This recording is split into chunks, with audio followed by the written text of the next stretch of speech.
Our story begins with a dangerous explosion that is being investigated by the police. We see a person who is determined to go inside. When the police try to stop him, he shows them his badge. After seeing it, they allow him to enter. Inside, the situation is extremely hazardous, as if the explosion had just happened moments ago. Suddenly, we see a corpse in terrible condition, as if it had been sliced into two pieces. A little sister points it out to her brother. The brother tells her to check the price. Then, a foot appears in the frame. This is no ordinary person. It's the same man who insisted on entering earlier. The little girl asks who he is. He reveals that he is a member of a special team that handles corpses, and his name is Yoga, with a skill called Yajima. The girl tells her brother that this man is responsible for dealing with corpses. She asks him about his skill, and he replies, "Yoga skill." He then looks at the dragon with dangerous eyes, as if ready to cut it apart and devour it. Seeing his bravery, it's clear that he is no ordinary person. He is incredibly powerful and the main character of our story, Yoga. The dragon releases blue energy from its eyes, looking extremely dangerous. It stares at him, seemingly questioning his courage for daring to stand against it. Blue energy begins to flow from the boy's body as well. He gets ready to remove his outer layer and fight. His face looks fierce, his eyes intense, and the veins on his body glow red, making him appear even more menacing. His arm looks terrifying, filled with power, and it's clear he intends to attack the dragon. The dragon continues releasing blue energy from its eyes, glaring at him with equal ferocity. Yet Yoga appears calm and at ease. Suddenly, he snaps his fingers. This is no ordinary snap. It's something extremely dangerous. In an instant, the snap creates a glowing circle, and that circle appears close to the young brother and sister. They are startled and confused, with one of them wondering who this man is and what is happening. Then the boy explains, "It's a magic circle and it's extremely dangerous." Without wasting another moment, they decide, "Let's get out of here."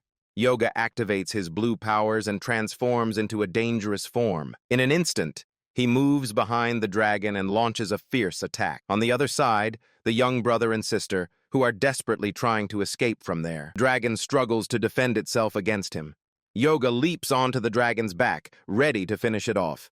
He tells the monster that it is a B-rank creature and declares that he will strip away the borrowed powers it possesses, powers that don't truly belong to it. The dragon glares at him, releasing dangerous red energy from its eyes. Suddenly, Yoga summons another dragon, a blue one. The blue dragon matches his rank and begins gathering immense power in its mouth. In an instant, it unleashes a blast of blue energy directly at the red dragon. The red dragon takes heavy damage from the attack. Watching this, the brother and sister think to themselves that this situation has turned very bad. Yoga's eyes remain fixed on the blue dragon. The red dragon's fierce attack fails to cause any harm to it.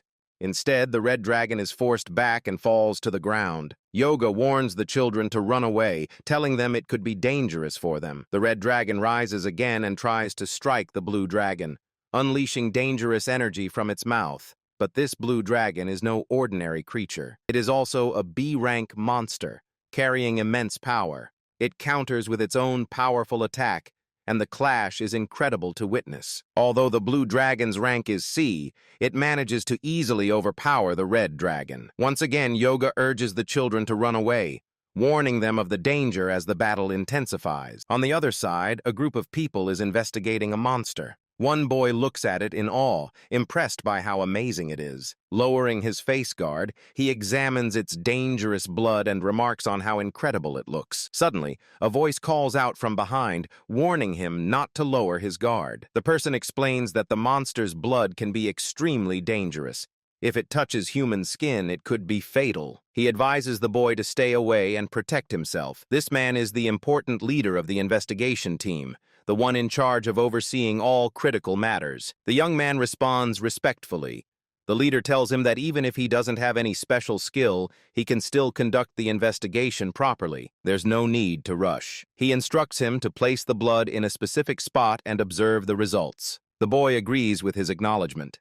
In her past, he explains that he is an important member tasked with investigating monsters, collecting their materials, and conducting research. 7 years ago, a strange and dangerous event occurred.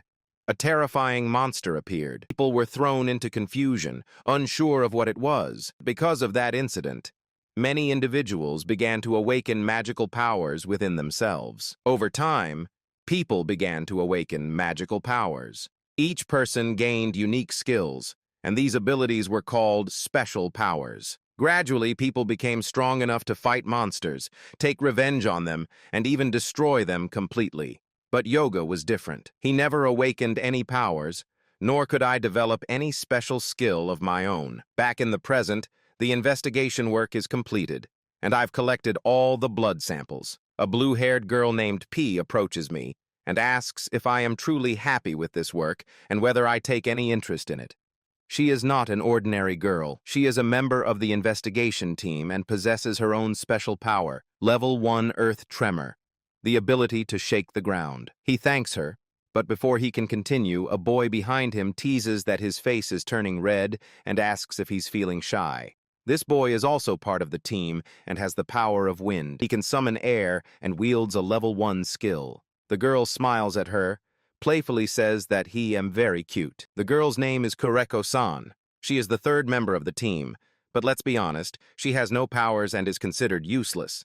The girl tells the guy that he is shameless and should feel embarrassed. Even though Yoga doesn't have any special abilities, he is still her senior because he has been doing this job for a long time. He apologizes to her, saying sorry. Yoga finishes collecting all the samples and places them carefully in a box so they can be sent for research, allowing them to understand more about the case.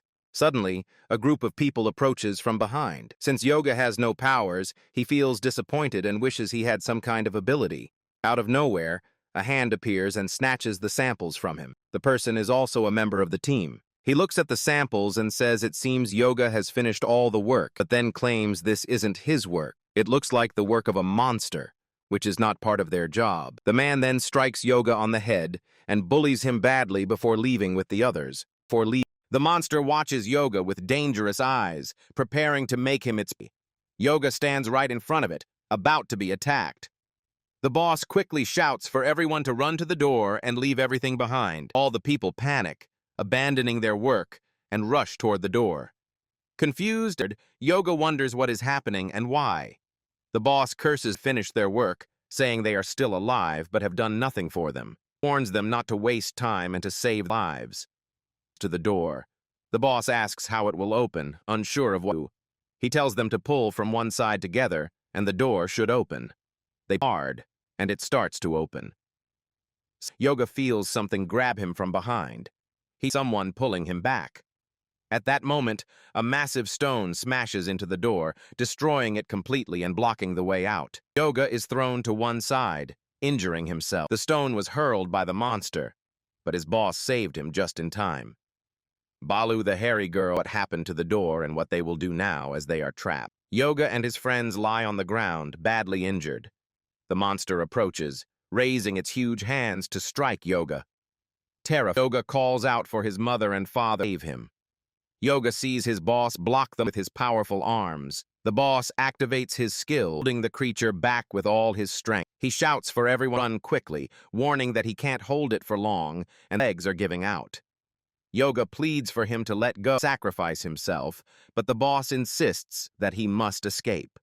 The monster strikes the boss with its massive arms, injuring him badly. Friends cry out for their boss repeating in disbelief that this can't be happening. Balu girl urges everyone to run quickly, saying she can't bear to watch. The three of them rush to the opposite side of the monster and high mountain. They whisper to each other that the monster is filthy and dangerous, and that it has severely injured their body. Anger builds inside them. Balu turns to their third team, asks what power he has. He replies that he can control the air, but only at level 1, special, unique. She tells so they can fight. Yoga tries calling Sen, but she cuts him off, saying now is not the time to talk, must fight together and defeat the monster. The third teammate warns that the boss is C-rank. The monster still managed to hurt him badly, so their chances are slim. She acknowledges the danger but refuses to give up. They debate whether an option, but the door behind them is already closed. They see the monster approaching them. The third teammate looks at it in fear and panics, saying they are going to die soon. He curses the monster again and again. He can't fully control his wind power, but decides to try anyway. Summoning his wind, he prepares for an attack. The blue girl tells him to stay put and let them handle it, promising to kill the monster. She tells him again to wait there. Yoga watches helplessly, thinking about what he could possibly do. Questions why he can never do anything in such moments, why he can't save anyone. The blue-haired third person, they will catch the monster from behind while he attacks with all his strength. She says she will grab it, giving him the chance to strike. Meanwhile, Yoga is lost in his thoughts, remembering how he couldn't save his parents, his sister, or even his boss. He wonders why he has no power. The boy launches his attack, hitting with all his might. But even while restrained, the monster resists. The attack fails to harm it, and with a powerful counter, the monster sends the third teammate flying. He crashes to the ground and dies instantly. They do not realize that the place they are heading toward, with its outstretched investigation-like paths, is not just an ordinary area. It is a dangerous place that will change their lives forever. This is the very place that completely changed Yoga's life. The boss gathers all the members and informs them that there has been an attack on a C-rank location, so they must be cautious. The third boy teases Yoga, asking if he's scared, since this is a C-rank area and his first experience on the job without any powers. He says it seems like Yoga's heart is filled with fear. Yoga quickly denies it, saying it's nothing to him and that he isn't afraid. The boss tells everyone to drop the unnecessary talk and focus on him, reassuring them not to be scared. He admits there are many ranked dangers here, but insists there's no reason to be afraid, as this is not too dangerous. All the members respond in unison, confirming they are listening and following behind. They enter the dangerous place, and Yoga spots something strange. He points and asks the blue-haired girl what kind of monster it is, noting how dangerous it looks. She tells him it is called Rio Moore. Yoga, puzzled, repeats the name and says he has never heard of it. The girl explains that it is said when people are killed in a cruel, senseless way, their souls can transform into monsters. These become extremely dangerous creatures known as Rio Moore. Yoga reacts seriously, realizing that such things truly exist. Yoga says he doesn't believe in such things, though he admits it might be true. He asks Sen if she believes in urban legends. He comments that this is a nice place, and nothing strange ever happens here. It's beautiful. He repeats that he doesn't believe in those kinds of stories. The girl suggests they test it to see whether it's true or not. The boss interrupts, warning them not to go down a certain road, saying it's unsafe. He orders them to stop talking and follow him, warning that if they don't come along, they will face trouble. He reminds them that he is their boss, and they must listen to him. They start walking behind him. Suddenly, the boss spots a huge monster ahead, badly injured and possibly already dead. They can identify dead monsters and send them to the laboratory to be tested, so they can determine the monster's rank and learn how to defeat others like it. On the other side, another group of people, among them is a girl, is accompanied by others. Yoga, noticing them, asks who they are and approaches cautiously. He seems a little afraid of them, but also notes that they look human. The girl remarks in amazement, wondering about the person approaching them. The girl thanks them, acknowledging how hard they are working. She introduces herself, saying she is a B-rank jigger named Kedri, and her skill is Audrey, a normal ability that controls the air. The third team member reacts with admiration, calling her a top-class girl and noting how beautiful she is. The girl tells him to ignore them and focus on his own work. Kedri's boss then speaks up, introducing himself as Digro, a member of their team. He explains that their job is to handle corpses, cutting them apart and investigating them. He then shows his rank. When Yoga clicks on his own device, a display window appears showing his name, rank, and skills, or in this case, revealing that he has none. One of the men mocks him, calling him worthless for not having any rank. He bullies Yoga, leaving him visibly upset. The girl tells the man to stop. She then turns to Yoga, asking if he's sure there's truly no rank shown in his window, wondering if it's real or just a malfunction. She says it can't be possible that he has neither rank nor skill. At this, Yoga shows a helpless expression.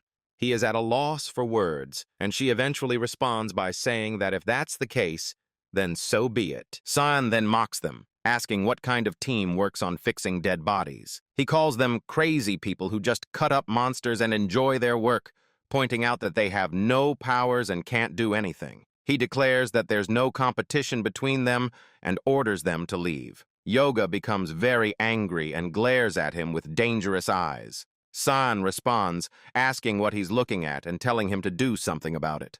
Yoga warns him that he doesn't know what his powers are like. San tells Yoga to leave, or else he will ruin him. The girl steps in and tells San to stop, saying he can't do this. When San tries to attack, she blocks him and firmly orders him to stand down. She reveals that she is a Scar leader and that her command is final. He must stop. She tells him to stand quietly and not speak. San reluctantly stands aside. The girl then turns to the boss and says her team will enter through a certain door while instructing them to watch over the other one. She adds that they can call her team after finishing their work, and if they need any help, her team will be ready. She tells them to complete their task. San can't do anything without the girl. Her orders hold real authority. The blue-haired girl returns to Yoga and asks if he is all right. Yoga replies that he is fine and feeling much better. Yoga's boss reassures him, saying he doesn't need to feel ashamed. He is skilled at his work and performing the job well. The boss advises him to stay focused on his duties and not worry about what others say. He tells him, "Don't worry, Joe, we are with you. Let's just do our work now and pay attention only to it. No title or skill matters here. Only our work matters. We should focus on that, not on what people say." Yoga thinks to himself that the boss is truly amazing and a very good leader. The boss tells everyone to start their tasks and focus on their work. Yoga responds that he is ready and determined, saying he will take them down. The group then heads off to do their jobs. The girl and her companions beginning their own mission. They approach another door, but before they can enter, the blue-haired girl blocks them, telling them to stop and wait outside. She tells him that they are going inside and that he will not be coming with them. San refuses, saying he will not wait for them there. San says he will go back to the quarters. The yellow-haired girl questions why, reminding him that she is the leader and he must follow her orders. She tells him that if he has a problem, he can leave them. She then instructs the others to come with her, saying they will go ahead while he stays behind. Before entering, they tell him, "Sen, wait for us here. We'll meet you on the way back." Meanwhile, Yoga is busy completing his work, focusing on making sure everything is done. He notes that their task is nearly finished, and they can leave soon. Suddenly, his attention is drawn to the monster's eyes. Something strange catches his gaze. In the reflection of the monster's eyes, Yoga sees himself, and he senses that there is something dangerous about this place, though he cannot pinpoint what it is.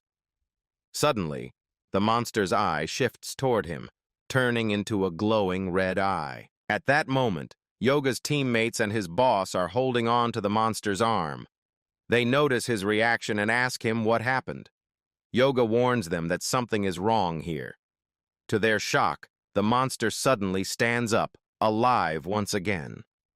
Yoga realizes with horror that it was never fully killed and had been sent for investigation in this state. He exclaims that this is wrong. The monster watches Yoga with dangerous eyes, preparing to make him its prey. Yoga stands right in front of it, about to be attacked. The boss quickly shouts for everyone to run to the door and leave everything behind. All the people panic, abandoning their work, and rush toward the door. Confused and scared, Yoga wonders what is happening and why. The boss curses those who haven't finished their work, saying they are still alive but have done nothing for them. He warns them not to waste time and to save their lives. Everyone runs to the door. The boss asks how it will open, unsure of what to do. He tells them to pull from one side together, and the door should open. Pull hard, and it starts to open. Suddenly, Yoga feels something grab him from behind.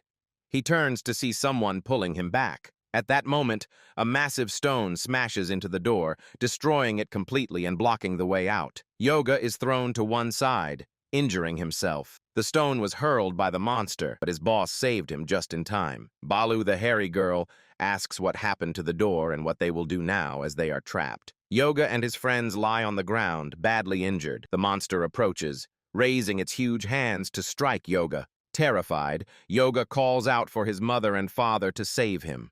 Yoga sees his boss block the monster with his powerful arms. The boss activates his skill, holding the creature back with all his strength. He shouts for everyone to run quickly, warning that he can't hold it for long and that his legs are giving out. Yoga pleads for him to let go and not sacrifice himself, but the boss insists that he must escape. The monster strikes the boss with its massive arms, injuring him badly. Yoga and his friends cry out for their boss in shock, repeating in disbelief that this can't be happening. Balu, the hairy girl, urges everyone to run quickly, saying she can't bear to watch. The three of them rush to the opposite side of the monster and hide behind a mountain. They whisper to each other that the monster is filthy and extremely dangerous, and that it has severely injured their boss. Anger builds inside them. Balu turns to their third teammate and asks what power he has. He replies that he can control the air, but only at level 1. It's nothing special, yet unique. She tells him to use it so they can fight. Yoga tries calling Sen, but she cuts him off, saying now is not the time to talk. They must fight together and defeat the monster. The third teammate warns that the boss is C rank, yet the monster still managed to hurt him badly, so their chances are slim. She acknowledges the danger but refuses to give up. They debate whether running is even an option, but the door behind them is already closed. They see the monster approaching them. The third teammate looks at it in fear and panics, saying they are going to die soon. He curses the monster again and again. He admits he can't fully control his wind power, but decides to try anyway. Summoning his wind blade, he prepares for an attack. The blue-haired girl tells him to stay put and let them handle it, promising to kill the monster. She tells him again to wait for them there. Yoga watches helplessly, thinking about what he could possibly do. He questions why he can never do anything in such moments, why he can't save anyone. The blue-haired girl tells the third person they will catch the monster from behind while he attacks with all his strength. She says she will grab it, giving him the chance to strike. Meanwhile, Yoga is lost in his thoughts, remembering how he couldn't save his parents, his sister, or even his boss. He wonders why he has no powers, why he hasn't awakened anything yet. The blue-haired girl and the others rush toward the monster to attack. She grabs it from behind, and the monster shouts at her to stop. The boy launches his attack, hitting with all his might. But even while restrained, the monster resists. The attack fails to harm it, and with a powerful counter, the monster sends the third teammate flying. He crashes to the ground and dies instantly. Yoga calls out to his fallen comrade, shouting that this can't be happening. He cries that he can't lose him too. He already lost his boss, and he refuses to lose another friend. The blue-haired girl also reacts in shock, saying this can't be real. The monster charges toward them, aiming at Yoga. The blue-haired girl stands in front of him, trying to block the attack. She orders the monster to stop, but Yoga can only call out for his mother and father to save him. The monster strikes her with a devastating punch, crushing her into the ground and killing her instantly. Without pause, the monster turns its attention to Yoga. He stands frozen, helpless, having lost everyone around him. As the creature closes in to finish him, Yoga braces himself for death. But suddenly his boss appears and shields him with his powerful arms.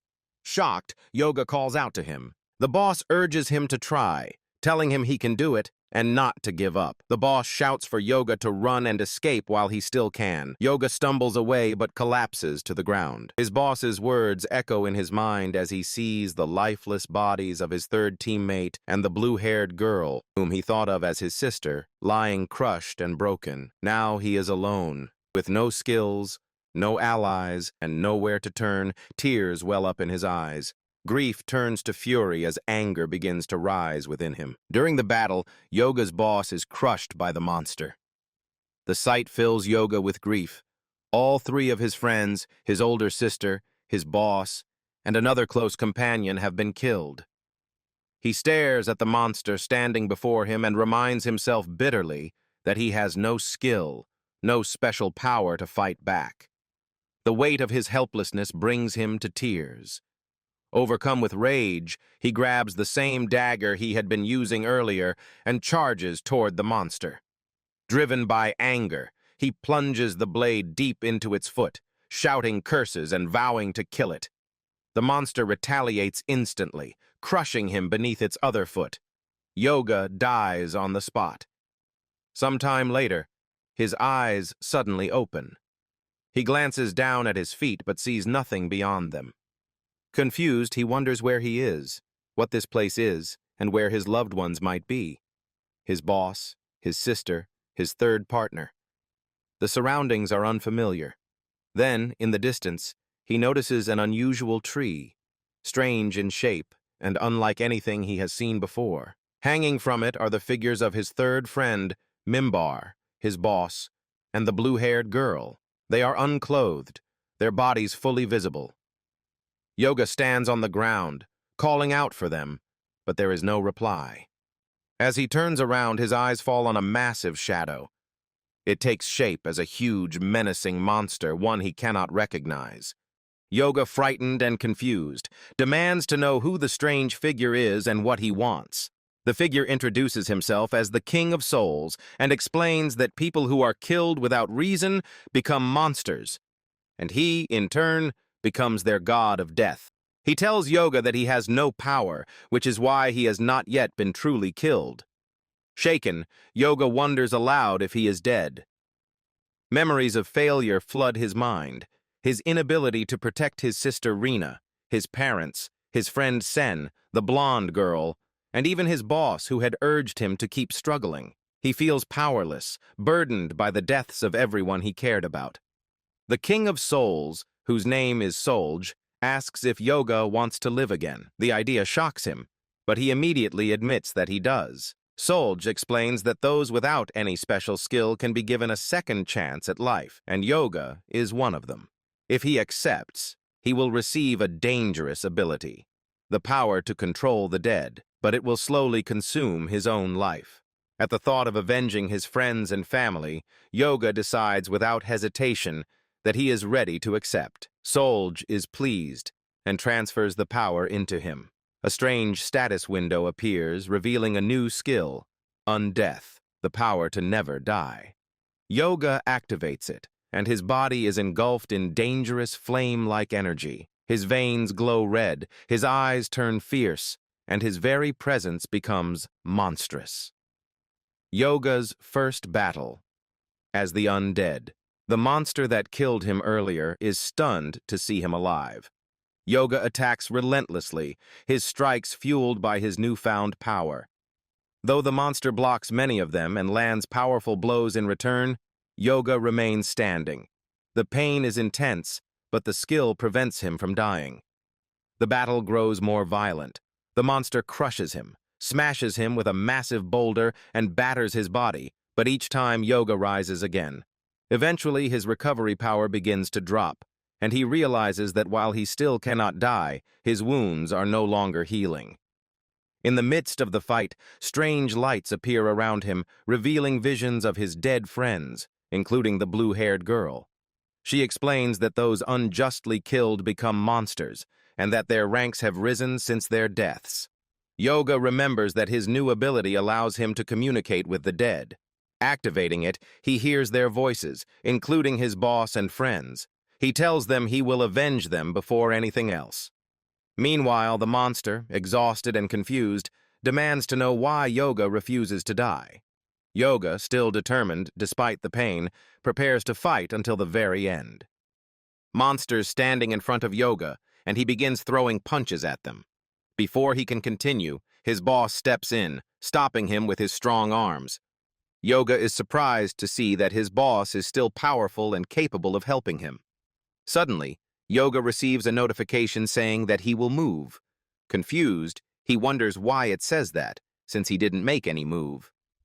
The boss tells Yoga to run away, but Yoga refuses, saying he will fight because now he feels very powerful. Determined, he claims he will show them his strength. However, as he looks ahead, he starts to wonder what is happening to his brain. Why does it feel like it's moving? He then receives a command telling him to make a move. In reality, his brain has become incredibly powerful, allowing him to see exactly how and where the enemy can be killed. It is revealed that if the monster falls and is attacked in the eye, it can be killed. Yoga then sees a window pop up, notifying him that his level has increased. He looks at his friends, who now consider themselves seniors, saying they have become more powerful. Yoga tells them to fight alongside him so they can defeat the monster together. Yoga first says that San will attack, but then changes the plan, saying they should start with a wind attack instead.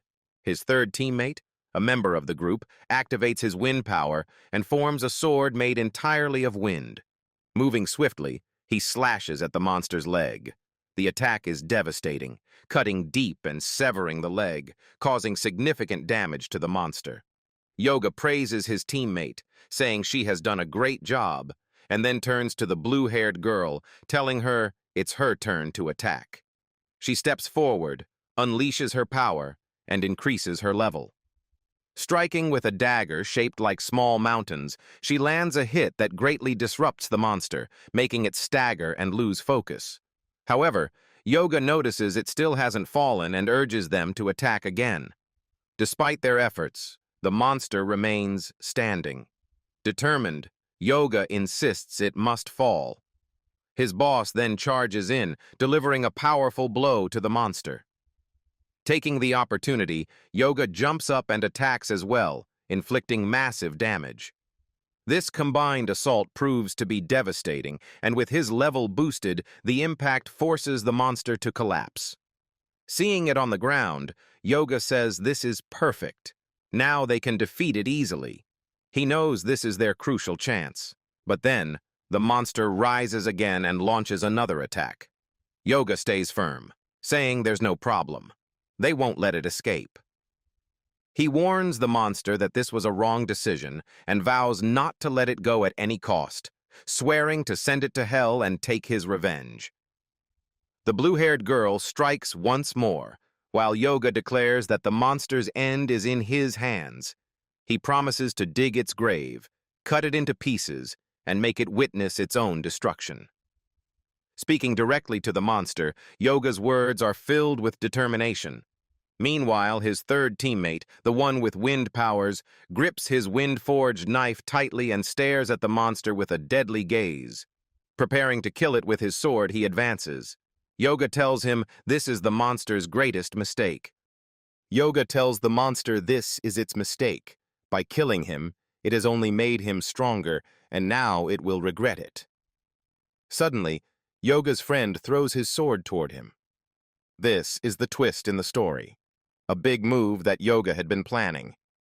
He catches the sword in mid-air, then hurls it straight toward the monster. The monster is caught off guard, shocked to see the weapon flying at him. Already weakened and on the ground, he looks up at Yoga, who now holds an even larger sword. Gripping it tightly, Yoga glares down and declares that the monster will now witness the fear of death, staring it directly in the eyes. He tells it to look closely and accept its fate, so it will understand the mistake it made. With all his strength, Yoga throws the sword with deadly force. Yoga lands back on the ground and says he thinks the job is done, that this is the end. The monster lies on the ground in a terrible state, its eyes completely destroyed. Its condition is beyond recovery. A window appears in front of Yoga, confirming that the monster has been killed and the fight is over. Drawing his sword, Yoga looks at the monster and tells it to look at its own condition, vowing to cut it into pieces so it will regret everything. He begins striking it repeatedly, determined not to leave it alive. But just as he continues, his boss steps in and stops him. When Yoga looks at his boss, memories flood back of how he had helped him earlier. A wave of regret hits him. He feels sorry that he couldn't save him. Then, he notices his boss standing there, looking directly at him. Yoga looks at his boss and stops, apologizing and saying that if he is told not to kill him, he won't. He then notices his hands healing and returning to normal. Realizing the change, Yoga declares that he now has the powers of the death of God's souls. He tells his friends about this new ability. He can communicate with souls and form a connection with them. The souls tell him that their ranks are equal. Yoga then says that he is still alive, even after taking so many hits, and that he hasn't died yet. This, he explains, is his skill. He will never die. Suddenly, Yoga senses a change within himself, something powerful awakening inside. Suddenly, Yoga feels a powerful shock surge through him, bringing intense pain. He collapses to the ground as if someone is forcefully pulling his soul out of his body. His condition worsens rapidly, sweat dripping down his face. His skills begin to fade, slipping away from him, and he lies there in a weakened state. His friends rush to him, asking if he's all right and if he's feeling any better, but he can barely respond. His eyes start to close as he mutters that he's still at his limit, yet he's alive. Through his fading vision, he sees his boss, the beautiful blue-haired girl, and his friend, which fills him with a brief moment of happiness before his eyes shut completely.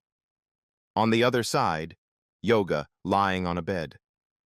As he wakes, he looks around in confusion, wondering where he is. The surroundings make it clear. This looks like a hospital.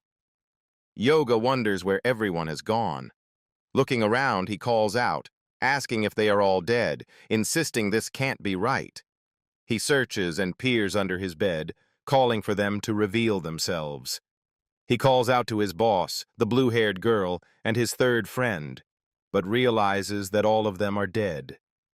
Getting up from his bed, he examines his powers. He notices he still has them and decides to keep them with him, believing it will bring him some peace. Afterward, he lies back down to rest for a while, reflecting that perhaps it was his fault, maybe because he forced them to stay behind, or because he focused on his powers instead of acting sooner. Those who had planned to move forward are now gone. Meanwhile, in another place, people hear knocking at the door, as if someone is trying to come in. They quickly shut their window and call out for the visitor to enter. The moment the window is closed, they see that his sister, Rihanna, arrives, looking shocked to see him. It's revealed that she is in a wheelchair because she cannot walk on her own. Yoga is her elder brother. She calls out to him, saying he's crazy, and tells him that when she heard about his accident, her heart nearly stopped. She tells him it's fine now and to stop worrying her. Yoga warmly addresses her as his dear sister, saying he understands how much she has done for him and that he always thinks about her. Rihanna then tells Yoga that from now on, he must not take on any risky work.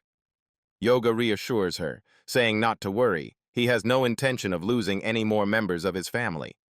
Yoga asks her how she came here, and she apologizes, explaining that her arrival was sudden.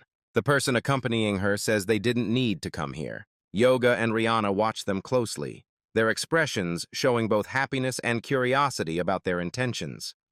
Tatarabu-san explains that she saw the footage from Yoga's camera and wants to apologize sincerely.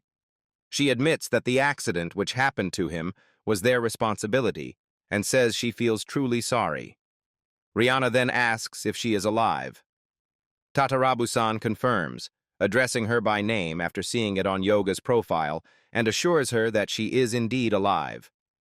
Rihanna thanks her for saving her brother. However, the person who came with Tatarabu-san bluntly says they wanted to kill him. Confused, Rihanna asks what he means, but Tatarabu-san quickly tells him to be quiet.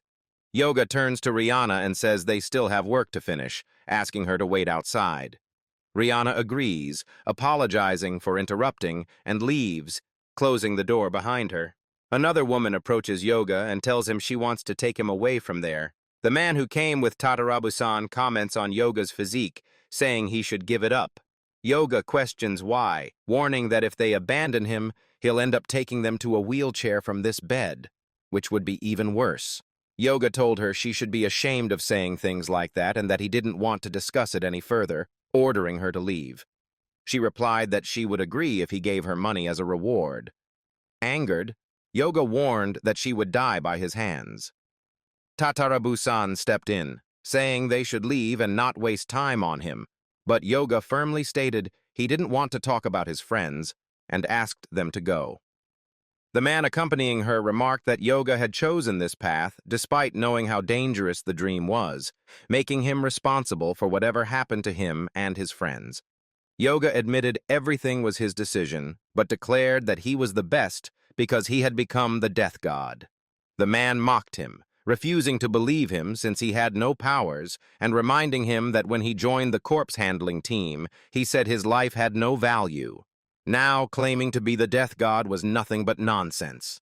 Yoga shouted for him to come back, repeating the demand angrily before turning to the boss, San, and the blue-haired girl, blaming them and ordering them to get on their knees to apologize to the families of the victims. The man glared at him as if ready to kill, but Yoga stared back even more fiercely, grabbed him by the collar, and demanded what he had just said. He repeated that he wanted them on their knees, but the man pretended not to hear and taunted him to say it again, calling him a loser. A voice from behind told them to stop fighting, but Yoga grabbed the woman who spoke and threw her toward the door, injuring her badly. Tatarabu-san then apologized to Yoga, admitting it was her fault, and promising to apologize to his dead family, sincerely asking for his forgiveness. Yoga said he believed the boss and his friends wanted peace, and that he wanted the conversation to end. Suddenly, there was a knock at the door, and a man in a pantcoat entered, commenting that it seemed only skills were being activated here before noticing a beautiful girl in the room. Tatarabu-san apologized to the man, who picked her up and asked if she was okay. Introducing himself, the man said he was happy to meet them, and explained that he was a skill investigator named Sandra, there to examine their abilities. He described the case as puzzling. 3 of their friends had been killed, yet their bodies were never found. He questioned where they had disappeared to, why they hadn't been recovered, and where the others were. Sandra noted that so far only 1 dead body had been found, a C rank, but there had been someone stronger than C rank involved, and Yoga was the only survivor. That was why he wanted to test Yoga's power to uncover the truth. Tatarabu-san insisted she had no power, prompting the man who had accompanied her to ask if she was joking. Sandra then told him to step aside so he could do his job, releasing his power and warning that things might get dangerous as he began checking her abilities.